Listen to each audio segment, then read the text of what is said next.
So now you have Mike Florio, you have people all over the media talking about Tom Brady being a 10% owner of the Raiders and being an employee of Fox is a conflict of interest, right? Now, on the surface, does it look that way?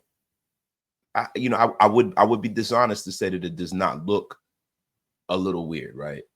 But in actuality, when you think about these NFL teams, right?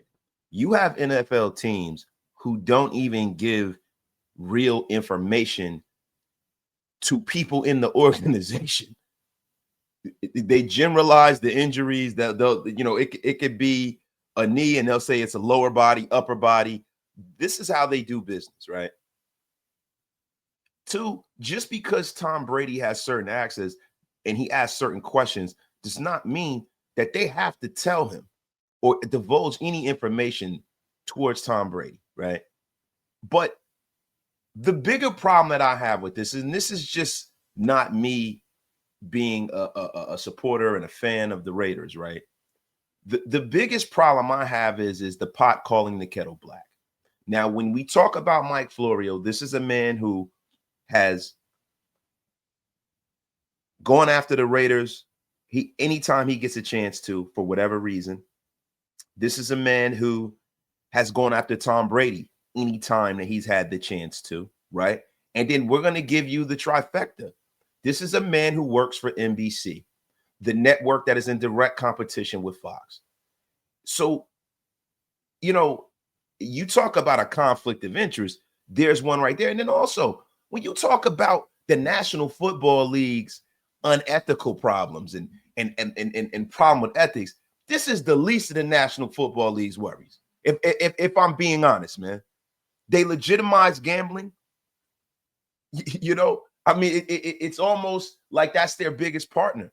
You have situations where you have officials from New York calling and justifying bogus calls that we can clearly see are a certain way. Now, listen, when you start talking about legitimacy, let's start and end there.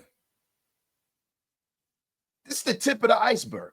This is nonsense, and this is a media narrative being pushed by NBC. This is a media narrative being pushed by the direct competitors of Fox, and this is a media narrative being pushed by Mike Florio over there on a dying platform at Pro Football Talk. Like, this guy has zero credibility to me, zero ethical, moral high ground to say anything about Tom Brady or the Raiders. Now, down the dial, you have Swagoo, Marcus Spears saying the same thing, right? And to be honest with you, this is a media narrative being pushed by rival networks to gain traction and to gain clicks. It is clickbait. It is nonsense. The Raiders do not gain one competitive advantage from Tom Brady being in the booth and going and visiting with these teams. There are parameters that have been set by the National Football League, and I'm pretty sure that they are being adhered to. Every other team in the league knows what's going on. They know Brady, 10% owner of the Raiders, and I am almost sure that if they keep it cool and friendly, then it's all good. Now, when you start talking about an advantage, was there an advantage when Tom Brady tried to hire Ben Johnson and he decided against coming to the Raiders? I haven't seen the advantage of Brady being here yet. People are talking about, how much influence he has and, with the Cam Miller pick. A lot of good that's done, right? So listen, man, stop trying to muck and muddy the waters against the Raider franchise, man.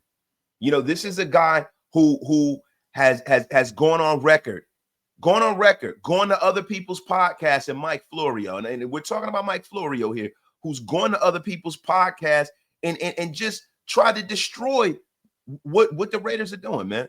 He said that I've been with NBC for 15 years now, and there's no way in hell NBC would give Tom Brady a microphone when he owns a piece of the team. He said they would never do it. They would never say, Tom, you can come here. They would tell him he had to pick a lane. You cannot do this. And let me tell you something. That sounds like sour grapes from NBC, because if NBC could have Tom Brady in their booth right now, they would. Let's just be for real here. Let's be for real here. The most successful player to ever play in this league working for NBC will be a win-win for them. And they know it. You know, so this is much to do about nothing. You know, also, you know, a couple of more thoughts on this particular caveat, right? Chip Kelly did us no favors by saying that he talks schematics and football with Brady 2 to 3 times a week. If we're being honest, right? He did the Raiders no favors either, man. So Chip Kelly has to read the room a little better there. But guys, listen, man, that's my thoughts on Mike Florio. Anytime I get a chance to bash Mike Florio, let me tell you something, I take it. I can't stand that guy. I can't stand his platform. I can't stand Chris Sims either, man. I'm sorry. They're the biggest Raider haters in the media, and I wanted to come on my channel and dispel it, man. You guys like what you hear? Hit that like, hit that subscribe. Raider Nation Unlimited. I'm your man, Wasted Talent. I am out.